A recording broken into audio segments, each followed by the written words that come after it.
बिस्मिल्लाहिर्रहमानिर्रहीम वबिही नस्तईन अल्लाहुम्मा सल्लि अला सय्यिदिना शफ़ीइना मौलाना हबीबिना वबारिक वसल्लम क़ाल जल्ल व अला फ़िल कलामिल अज़ीज़ बअदा अऊज़ु बिल्लाहि मिनश शैतानिर रजीम बिस्मिल्लाहिर्रहमानिर्रहीम या अय्युहल्लज़ीना आमनू कुतिबा अलैकुमुस्सियाम कमा कुतिबा अलल्लज़ीना मिन क़ब्लिकुम लअल्लकुम तत्तक़ून सदक़ल्लाहुल अज़ीम व सदक़ रसूलुहुन नबियुल करीम क़ाल नबिय्यु सल्लल्लाहु अलैहि वसल्लम मन साम रमज़ान ईमानन व इहतिसाबन गुफ़िर लहु मा तक़द्दम मिन ज़ंबि औ कमा क़ाल सल्लल्लाहु व तस्लीम अल्लाहुम्मा सल्लि अला सय्यिदिना शफ़ीइना मौलाना हबीबिना व बारिक वसल्लम। मोहतरम बुज़ुर्गों और दोस्तों, रमज़ान के लिए रमज़ानुल मुबारक के बाबरकत महीना आने के लिए एक हफ़्ते का वक्त बाकी रह गया। अल्लाह से दुआ करें कि रमज़ान तो आएगा, रमज़ान में आफ़ियत के साथ हम रहें, इसकी दुआ करना चाहिए। अल्लाह से यही दुआ करना है, व बल्लिग़ना रमज़ान, ऐ अल्लाह हमें आफ़ियत के साथ रमज़ान तक पहुँचा। आज की बात में एक बात आप भी ये भी जहन में रख लें, लोग ये समझते हैं अब तो रमज़ान का महीना आ रहा है, रमज़ान का महीना आने वाला है। ये रमज़ान के आने में यकीन तो है, अल्लाह की ज़ात से उम्मीद है कि रमज़ान का महीना आएगा। मसला असल ये है कि रमज़ान के महीने में आफ़ियत के साथ, सेहत व तंदुरुस्ती के साथ हम रहें, ये अल्लाह से तौफ़ीक़ मांगना, अल्लाह से इस बात की तौफ़ीक़ मांगना है कि अल्लाह इस रमज़ान में आफ़ियत के साथ, सेहत के साथ, तंदुरुस्ती के साथ, ऐ अल्लाह मेरी उम्र में बरकत अता फ़रमा कर रमज़ान का मुक़द्दस महीना मुझे नसीब फ़रमा। रमज़ान का महीना आया, हम लोग रहेंगे या न रहेंगे, रमज़ान का महीना तो आएगा। ऐसा नहीं होता है कि और महीने आ जाए, रमज़ान किसी वजह से रुक गया हो, ऐसा नहीं होता। तो पहला काम जो अब से करने का है वो ये है कि अल्लाह से दुआएं मांगना, हर नमाज में दुआ करना, हर नमाज में आपको दुआ करना चाहिए, तहज्जुद में और नमाज़ों में, नमाज़ों के बाद अल्लाह से यही दुआ करना, ऐ अल्लाह आफ़ियत के साथ, तंदुरुस्ती के साथ, उम्र में बरकत अता फ़रमा कर, अल्लाह मुझे रमज़ान का मुक़द्दस महीना अता फ़रमा। अल्लाह जो उम्र तय करे वो तो हो के रहेगा, लेकिन हम अपने अल्लाह से मांगेंगे कि अल्लाह मेरे उम्र में बरकत अता फ़रमा। उम्र तकदीर बदलती नहीं है, लिखी हुई उम्र हज़्व इजाफ़ा नहीं होता, लेकिन उम्र में अल्लाह बरकत दे, इसकी दुआ आपको करनी चाहिए, मुझे भी करनी चाहिए। सिर्फ़ हम ये समझ रहे हैं कि रमज़ान का महीना आ रहा है, रमज़ान का महीना आया, वो आ रहा है, लेकिन हमारा हाल क्या है, मसला हमारा है।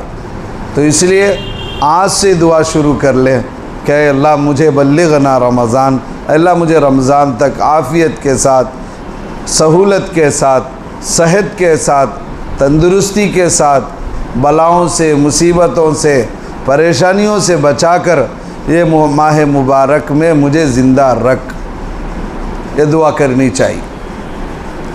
दूसरी बात और अहम बात है, रमज़ान की तैयारी में इससे पहले जुमे में मैं आपको चंद बातें जो बुज़ुर्गों की हैं, अल्लाह वालों की हैं, कि रमज़ान से इस्तिफ़ादा कैसे हासिल करें। इस्तिफ़ादा का तो रमज़ान तो आता है, उससे हम क्या क्या फ़ायदे उठा लेना, ये मसला है। रमज़ान तो आएगा, वो रमज़ान कोई अलग से नहीं रहेगा, रमज़ान का महीना कुछ अलग नहीं होगा, तारीख़ अलग नहीं होगी और सूरज का, चाँद का निकलने का निज़ाम नहीं बदलेगा। रमज़ान का महीना तो आम महीनों की तरह ही है।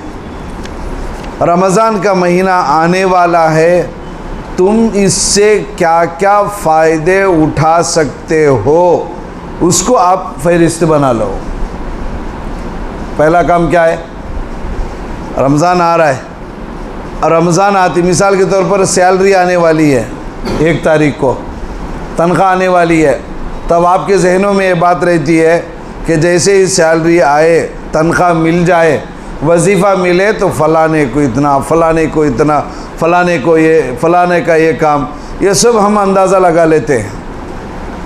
तो रमज़ान आ रहा है तो अब रमज़ान की कदर और उससे फ़ायदा कैसे हम उठा सकते हैं, इसका आपको प्लान करना होगा। रमज़ान तो आएगा, गुज़र भी जाएगा।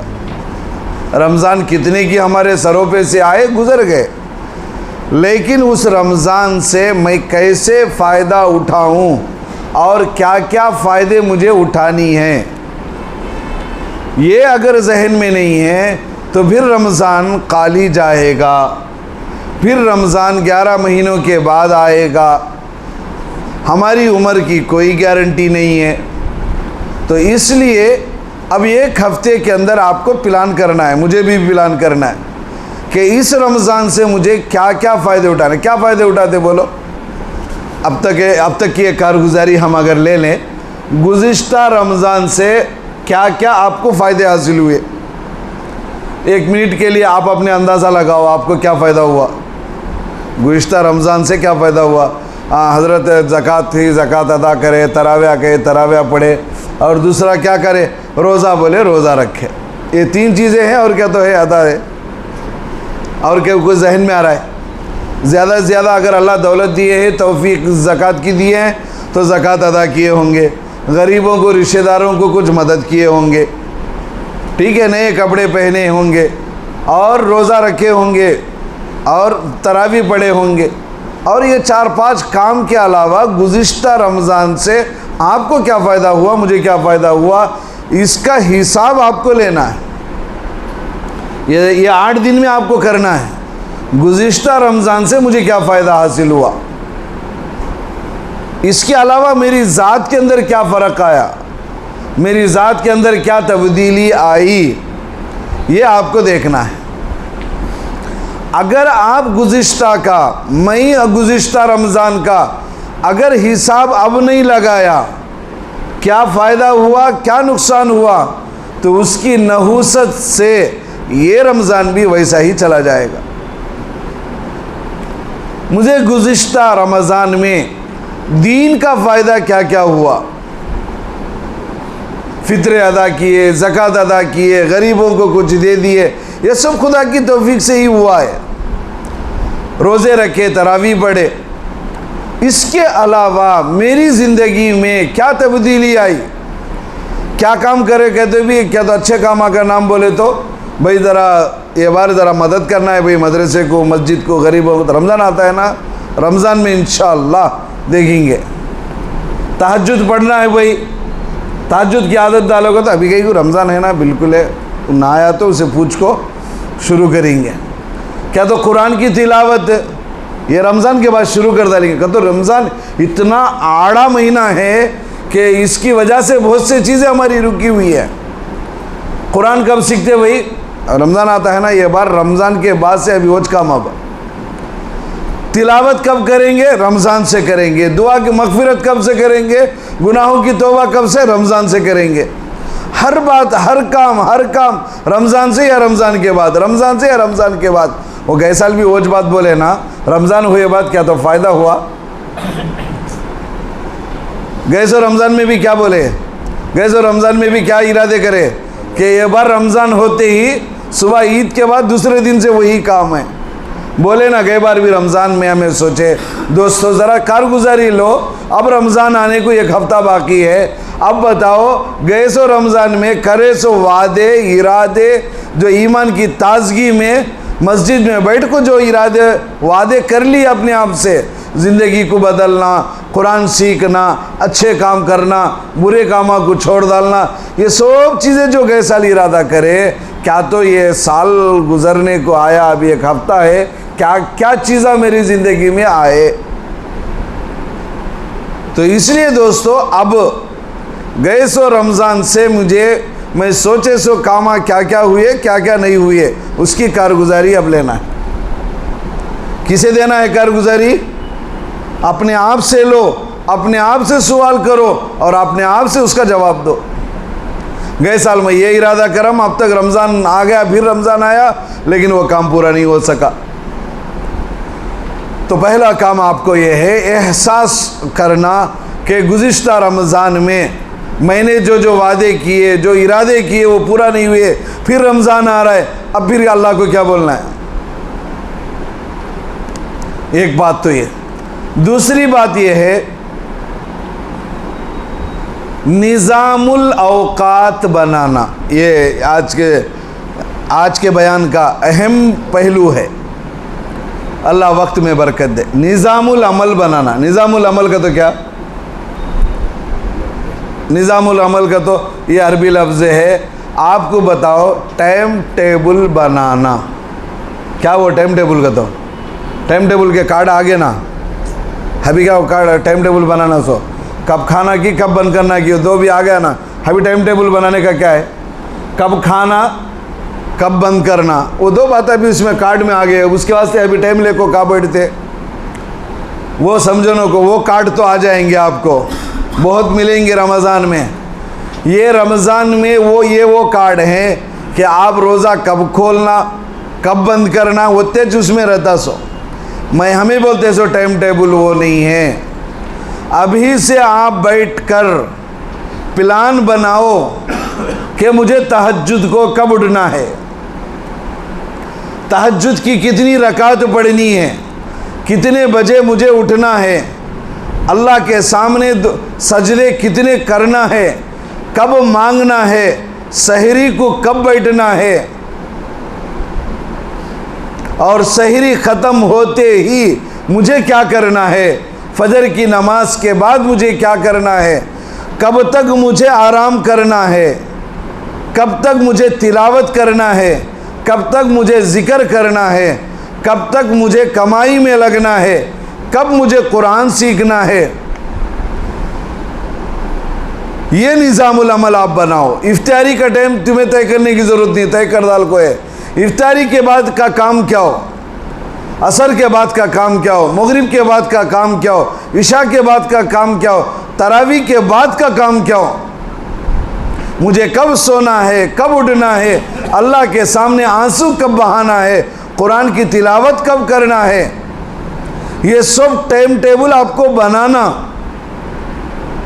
अभी आन दो भाई, रमज़ान आया ना, उसे पूछ को बनाएंगे, पापू ना आया नहीं ना, मशवरे में नहीं है, उसका मशवरा कहीं को आए बाद मशवरा करेंगे नहीं, बल्कि अभी से आपको टाइम टेबल बनाना पड़ेगा। सहरी तो मुझे इतने टाइम पे ख़त्म करना है, लेकिन मैं उठूँगा कब, तहज्जुद कब पढ़ूँगा, मेरे घर वालों को कब तहज्जुद के लिए मौका दूँगा, और मस्तूरात को सहरी में जब वो उठती हैं तो उनको मैं कैसे साथ दूँ। यजमाना सो को रहते बेचारी 3 बजे का ऐलान करते भाई को अगू कहते, 4 बजे का ऐलान मर्द माने कहते, 2 कैटेगरी है। ये क्या भाई मुझे वो समझ में आया नहीं। वो मौजन साहबा भी ऐलान करने वाले, माँ बहनों उठो सहरी की तैयारी कर लो, मर्द माने सोते रहो, 4 बजे उठो सहरी कर लो। ये क्या तरतीब मुझे समझ में नहीं आई, शायद आप लोगों को समझ में आई या नहीं। ये ऐलान होता है माँ बहनों 3 बजे उठो, मर्द माने 4 बजे उठो। अल्लाह अकबर। मर्द मानों को मगफिरत की ज़रूरत नहीं है, मर्द मानों को तहज्जुद की ज़रूरत नहीं है। मर्द आदमी कहीं तो थक को आको है ना यजमान, 11-12 बजे तक पाप बेचारे बड़ी मेहनत कर को आए हैं। तो दोस्तों ये नहीं, ये तरतीब नहीं है। जैसे मस्तूरात उठती हैं वो वक्त हम भी उठने की आप इरादा कर लें। क्यों उठ के ज़रूरियात से फारिग होकर मैं तहज्जुद पढ़ूँगा, मैं जाकर चूल्हे के पास खड़ूँगा तो मेरी मोहतरमा तहज्जुद पढ़ेगी। औरत के ऊपर भी रोज़ा फ़र्ज़ है, मर्द के ऊपर भी रोज़ा फ़र्ज़ है। औरत को भी खुदा को मनवाना ज़रूरी है, मर्द को भी खुदा को मनवाना ज़रूरी है। ये नहीं कि औरत मर्द को मनवा ले, खुदा को नाराज़ करे, मरकर वो मर्द के पास नहीं जाएगी, मरकर वो कब्र में जाएगी। हम ये समझ रहे हैं तेरे क्या ज़रूरत है हम पूरे कर रहे हैं, मेरी ज़रूरत तू पूरी कर। ये नाइंसाफ़ी है औरत के साथ, एक उन्वान बन गया है। हम उठते हैं तो 4 बजे, औरत उठती है बेचारी 3 बजे, वो खाना तैयार कर रही है। हम बड़े मज़े से उठकर कहा कि आके दस्तरखान पे बैठ रहे हैं। दोस्तों, आप तहज्जुद पढ़ो, जब खाना कुछ पक रहा है तो आप जाओ वहाँ खड़ो, कुछ देखते रहो, तब तक मस्तूरात, अपनी मस्तूरात, माँ हो, बहन हो, बेटी हो, वो तहज्जुद पढ़ लेंगी, वो अल्लाह के सामने गिड़गिड़ा लेंगी, वो आपके लिए भी दुआ करेंगी, आप उनके लिए दुआ करो। ऐसा ये कौन सा उसूल है? ये उसूल किसने बनाया? 3 बजे मस्तूरात उठे और 4 बजे हम उठे? नहीं, ये अब से आइंदा से ये नहीं चलेगा। अब के रमज़ान हम सब मिलकर उठेंगे और मिलकर उठकर सहरी में मस्तूरात को साथ देंगे। हम समझते हैं मस्तूरात का काम है वो, हाँ, मुअज्जिन उठाते हैं, ये मुअज्जिन की जिम्मेदारी है उठाना। बहैसियत मुअज्जिन होने के, बहैसियत औरत होने के 3 बजे उठना, मर्द 4 बजे उठना, ये कोई उसूल नहीं है, ये गफलतों की बात है। तो इसलिए दोस्तों, पहला काम निज़ाम बनाओ। इस मर्तबा का रमज़ान अलल टप नहीं गुजारेंगे। मेरी तरावी की ज़रूरत अल्लाह को नहीं, मेरे रोज़ों की ज़रूरत अल्लाह को नहीं, मेरे ज़कात की ज़रूरत अल्लाह को नहीं, मेरी ज़रूरत, मेरी आजिज़ी अल्लाह देखना चाहते हैं। बंदे का रोना अल्लाह देखना चाहते हैं। उन रोज़े तुम्हारा भूखा रखा को उसे क्या आता? खैर, रमज़ान के बारे में रमज़ान में बोलेंगे, लेकिन आपको टाइम टेबल बनाना पड़ेगा। अभी से बनाओ, सब इतवार है। अगर आपको फुर्सत नहीं तो इतवार को बैठो, घर में मशवरा करो कि इस रमज़ान को इंशाअल्लाह 3 नहीं तो 3:30 बजे मुझे भी उठना है, आपको भी उठना है। हम ज़रूरियात से पहले फारिग होंगे, अल्लाह को मनवाएंगे, फिर उसके बाद तुम आओ, तुम अल्लाह को मनवाओ। औरतों के जहन में ये बिठा दिया गया या उनके जहनों में ये बैठ गया कि हम मस्तूरात हैं, मर्द के ताबे, बच्चों के ताबे हैं, हमारा काम सिर्फ पकाना है। क्या मेरा अगर शोहर अगर मांग ले कि अल्लाह मेरी बीवी की मगफिरत फरमा, अल्लाह मेरी बीवी की मगफिरत फरमा, अगर ये मांग ले, जो गुनाहगार बीवी है, अगर वो ना मांगे तो काम हो जाएगा। अगर वैसा है तो एक जने को पैसे दे को बिठा डालेंगे, पूरे महल्ले के पापा उन्हीं माफ़ कराते रहता, ऑनलाइन में उन्हीं चीज़ से बोलते रहे तो ये माफ़ कराओगे तो रोज़ाना एक उसे रख डाले तो उन माफ़ा कराते रहता, मेरे गुनाह भी, तुम्हारे गुनाह भी, सबके गुनाह भी। तो क्या मतलब, शोहर तो मांगे अल्लाह से, औरत को मौका ना दे।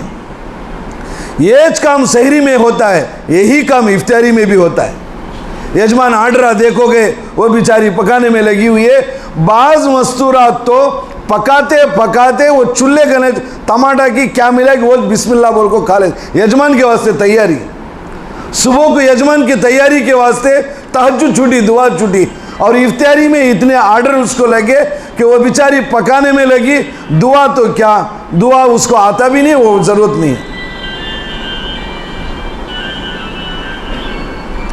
तो उसके लिए हम टाइम टेबल बनाएं, हम मस्तूरात को मौका दें। दोस्तों, हम समझते हैं मस्तूरात के औरत की निवाले की जिम्मेदारी, कपड़ों की जिम्मेदारी, छत की जिम्मेदारी, सहरी की जिम्मेदारी, इफ्तियारी की जिम्मेदारी मर्द माने की है, लेकिन तौबा की जिम्मेदारी मर्द माने की नहीं है। मेरी बीवी का तौबा मैं कर लेता हूँ, लो भाई उनका लेने की जरूरत नहीं, उन खाली पका को डालती रही तो बस है। तुम्हें कपड़े दे सकते, उसको ग़िज़ा दे सकते, लेकिन उसकी तौबा तुम कैसे करोगे? वो अल्लाह की बंदी है, उसको भी, उसका भी खुदा है, जो खुदा तुम्हारा है उसका भी खुदा है। जैसे तुम मांगना ज़रूरी है, उसे भी मांगना ज़रूरी है।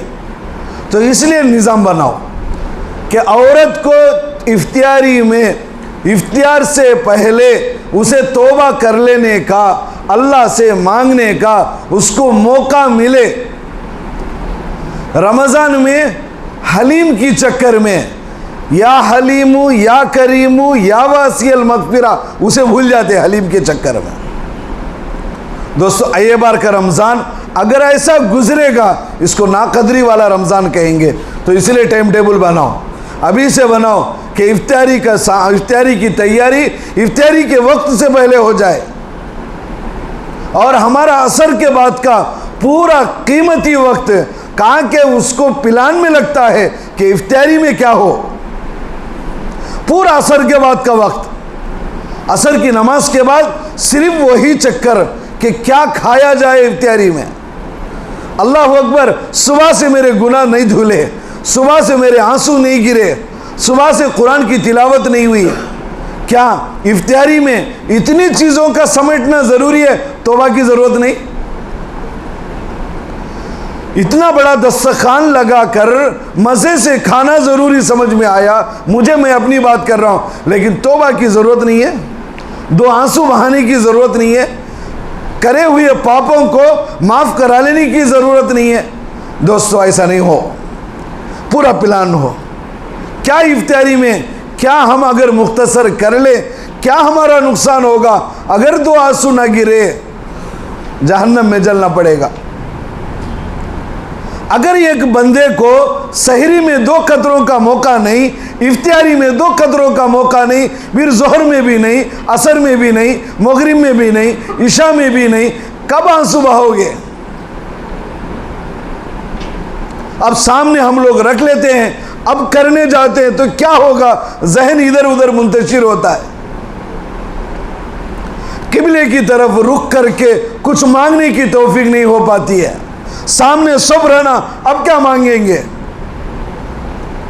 दोस्तों, अल्लाह को मेरे प्यासा रहना नहीं, प्यासे हालत में जो मांगते हैं उससे अल्लाह को तरस आता है। एक कुत्ता अगर आप जा रहे हैं, प्यास की वजह से ज़मीन चाटता है, आपको तरस आता है, आप पानी उसको पिलाने पर मजबूर होते हैं। प्यास की हालत में हमारी ज़ुबान अल्लाह के सामने तड़पेगी तो अल्लाह को रहम आकर मग़फ़िरत देगा। लेकिन वो मौके पर शैतान ने हमको सवार कर दिया है, हम सवार हो जाते हैं। ये बार ऐसा ना हो। हर नमाज में दुआ होगी। इरादा कर ले, 5 फ़र्ज़ नमाजें हैं। कितने? 5 फ़र्ज़ नमाजें हैं। इस साल मुझे 10 आंसू तो गिराना। इरादा करेंगे किसके वास्ते? दो आंसू। अगर फजर में 2 आंसू और जोहर में, असर में, मगरिब में, इशा में और तरावी के बाद तहज्जुद में भी अगर डाल लें, 14-15 आंसू हो जाते हैं। जहन्नम की आग को बुझाने के लिए 2 आंसू काफ़ी है। लेकिन कोई रोए तो ना। तरावी, रमज़ान, रोज़ा, बस इस चीज़ पे मग़फ़िरत नहीं होती है। तो एक तो आपको टाइम टेबल बनाना है, कुरान पढ़ने का टाइम टेबल आपके इसमें रहना। आता नहीं ना, अल्लाह माफ़ करे, बहुत से लोगों को सेल ले को सीखे सेल चलाना, गाड़ी ले को सीखे गाड़ी चलाना। कुरान ले को बैठ जाओ, बोलो अल्लाह से कि अल्लाह ये कलाम है, मेरी उम्र 60 साल हुई, आज तक इसे सीखने का मौका मिला नहीं, तो मुझे माफ़ फरमा। कम से कम उंगली तो पलटाने का इरादा करो। उंगलियां है नहीं लाइन से, ये कर को बहुत टाइम गुजरा, बहुत ज़माना गुजरा, चावला चुन चुन कर बहुत ज़माना गुजरा। कुरान के हरफ चुनेंगे। एक बार रमज़ान में यहाँ बैठ को ऐसा चलाते हैं। अल्लाह का कलाम अलमारी में मजबूत है, ले को बैठेंगे। एक बार इरादा कर लो, मेरे टाइम टेबल में कम से कम आधा घंटा कुरान के लिए निकालूंगा, कुरान खोलूंगा। ये मुझे आता नहीं बोल के लाइन को हाथ फेर ले को जाएंगे, वैसा तो करेंगे। आपके अपने टाइम टेबल में लिख लो, ये टाइम से ये टाइम तक मुझे कुरान देखना है। पढ़ना आता कि नहीं कि आधा घंटा कुरान को देखते बैठता हूँ। क्या करता मैं? कुरान को खोल को, ये मेरे रब का कलाम को जरा साल को एक मरतबा तो भी ताल्लुक पैदा करेंगे। कम से कम मालूम होना ना अल्लाह का कलाम को उसे सीने से लगाएंगे, आंखों से लगाएंगे, और उंगली है ना लाइना रहते, वो लाइना को खाली हाथ तो फेरेंगे। उसके लिए एक आधा घंटा दिन में होना। जिक्र के वास्ते कुछ टाइम, ये टाइम टेबल सब उसमें रहना है। दोस्तों, जोहर के बाद से हम थक के सो जाते हैं, वाकई क्या करते काम हो, लेकिन हमारा रोज़ा होता है, उसके अलावा कुछ नफीली काम नहीं होते।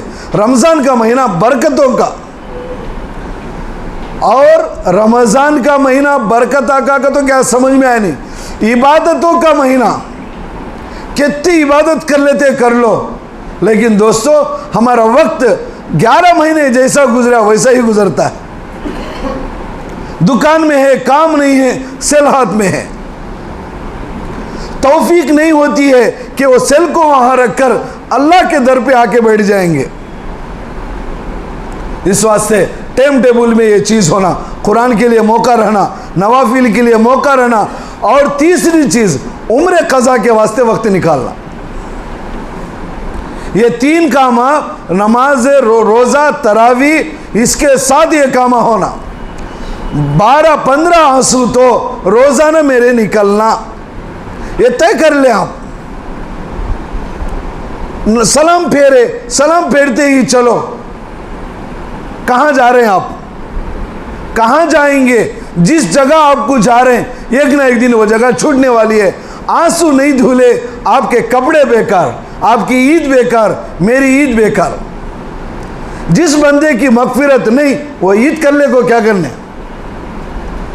इस वास्ते ये रमजान मेरी जिंदगी को सुधारने वाला होना। मैं बहुत बिजी, साल पूरा वोच बोलते रहे, रमजान में भी वोच बात।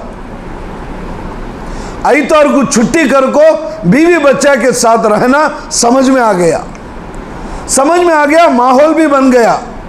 कौन तो भी इतवार को दुकान को आया नहीं तो क्या जी कल दिखे नहीं, क्या तो संडे ना जी कल, ओह सॉरी याद नहीं मुझे। इतवार को बीवी बच्चों के साथ घर में रहना समझ में आया। रमजान का 1 महीना खालिक के घर में रहना समझ में नहीं आया। क्या कर तो क्या करना हजरत, ज़कात भी वो रोज़ी चे, गरीबा भी वो रोज़ी चे, मदरसे वाले वो रोज़ी चे, मस्जिदा वाले वो टाइम पहुँचे, सब वो महीने में चे। तुम्हें माहौल वैसा बनाए, सिर पर हमें डाल ले सो, कौन डाले नहीं वो। कौन तो भी आगो गरीब क्या तो पूछा तो कौन बोलते हैं रमज़ान में आओगे को हमें ना बोलते हैं। तो इस वास्ते दोस्तों पूरा टाइम टेबल बनाना। बीवी भी 15 आंसू, 10 आंसू तो कम से कम गिराना। मेरा बच्चा भी आंसू गिराना, मेरी बच्ची भी आंसू गिराना। ये माहौल घर में बनाओ। अल्लाह के नबी अलैहिस्सलाम रमज़ान का महीना शुरू होता था, शव्वाल का महीना, बिस्तर लपट को रख डालते था। जब मोटे मोटे निहालिया नहीं लो, जब खाली 4 कोनी डाले को बिस्तर, खजूर के पत्ते अंदर रख को ऊपर रहा, वो बिस्तर अल्लाह के नबी अलैहिस्सलाम क्या करते थे, लपेट डालते था। आज हमें फजर की नमाज जल्दी, उसके बाद जाकर जो सोते, अल्लाह अकबर, ये कौन सी सज़ा है जो हम फजर के बाद सो रहे हैं। कहा कि वो इफ्तियार सहरी की सज़ा हो। सहरी हम इतना करें, फजर की नमाज में दिक्कत। तो इसलिए दोस्तों कोशिश ये हो कि निज़ामुल अमल। आखिरी बात और अहम बात, सहरी में, इफ्तियारी में, इससे पहले भी साथियों को सुनाया हूँ। एक होता है इफ्तियारी, इफ्तियारी करना, रोज़ा बंद करो कह तो बंद करना जैसा ज़रूरी है, खोलो के बाद खोलना भी ज़रूरी है। हमें क्या करते, इफ्तियारी में रोज़ा खोलो बोलकर जब बोले हैं, अगर देरी करते हैं तो रोज़ा मकरूह होता है, यानी वैसा नहीं, अल्लाह बोले बात खा लेना। लेकिन एक वक्त होता है तरावी हमको मुश्किल, कई को बोलो भाई 20 रकात 20 सफ़े पढ़ते हैं कुरान की, बोझ इसलिए मालूम होता है। हमें 2 इफ्तियारा करते, क्या करते, 2 इफ्तियारा करते। एक इफ्तियारी दुआ के साथ है, एक इफ्तियारी बगैर दुआ के। एक इफ्तियारी यहाँ करते, अल्हम्दुलिल्लाह माशाअल्लाह, हर किस्म की नियामता जब अल्लाह बोलते रहते, अल्लाह 9 नियामता खिलाता कहते रमज़ान में, वैसा रोज़ रहो 9 नियामता खाई जा। रमज़ान में वहाँ खा ले दोस्तों, बस है। फिर उसके बाद घर जाको एक इफ्तियारी जिसमें दुआ मौजन साहब पढ़ाते नहीं, ये पढ़कर अब आए हैं, इफ्तियारी में खाए, घर जाकर खाए। अब इबादत कैसे होगी? पेट भरे सो आदमी ऐसे कामा होते निको को बोलते लोग। एक आदमी पेट भरा है, अब उससे कैसे इबादत होगी बोलो। अब हम इफ्तियारी में भी खा लिए, बाद में भी खा लिए, अब तरावी में आके खड़े, बदन बोझ मालूम होता है, कुरान बोझ मालूम होता है, मुश्किल होता है, मुंह खुल रहा है, हाथें छूट रही हैं। वो कैसा ही ज़रा लाइटा बंद करते रहने से ज़रा मालूम होना नहीं कौन कार रहते हैगी तरावी में। लेकिन दोस्तों तरावी कितना मुश्किल से होती है बोलो। ये वजह क्या हो? ये रमज़ान का नहुसत नहीं है, नऊज़ बिल्लाह। ये रोज़े की नहुसत नहीं है। हम जो खा रहे हैं, इतना खा रहे हैं, जिसकी वजह से तरावी मुश्किल हो रही है। मेरी राय ये है, आप जो दुआ के साथ जो इफ्तारी है उसको बस कर ले को, तरावी पढ़ को जाको एक निवाला खाओ। जब खाओगे तो फिर सहरी में क्या खाते, वो एक नबी अहमद। दोस्तों, हमारे तरावी अल्लाह का कलाम पढ़ना आता नहीं, कम से कम सुनेंगे, बैठ को खड़ को सुनेंगे अल्लाह के दरबार में, साल को एक बार, वो भी खाने के हवाले हो जाता है। वो इतनी सुस्ती होती है। तरावी हो के बाद आदमी के चेहरे को देखे तो क्या की बड़ी मुश्किल से आ रहे इन्हों बाहर से। तो इसलिए दोस्तों, मेरे रोते हुए रोज़ों की, मेरे रोते हुए तरावी की अल्लाह को ज़रूरत नहीं। रोते हुए तरावी की, रोते हुए रोज़ों की, रोते हुए इबादतों की ज़रूरत अल्लाह को नहीं है। इसलिए दोस्तों, टाइम टेबल बना ले, खाने का निज़ाम को हल्का कर ले, अपने बोझ को हल्का करें। खाने के बोझ से, कामों के बोझ से और जिम्मेदारियों के बोझ से, टेंशनों के बोझ से आप पूरा हल्का कर लो। हफ्ते को कौन तो काम दिया तो क्या कहते, फिर को देखेंगे वही कहते, असल मुंह से फ़ौरन आ जाता है। अब रमज़ान में हमें कामा लेको बैठे। दोस्तों, रमज़ान क्यों चले जाएगा, कुछ चप्पल बच जाएंगे, 90 कपड़े बच जाएंगे, 90 बनीन बच जाएगी, बस यही बचेंगे, रमज़ान चला जाएगा। अल्लाह मुझे, मेरी और आपकी हिफाजत फरमाए। अभी से आप इसकी तैयारी करें। अल्लाह हम सबको तौफीक अता फरमाए।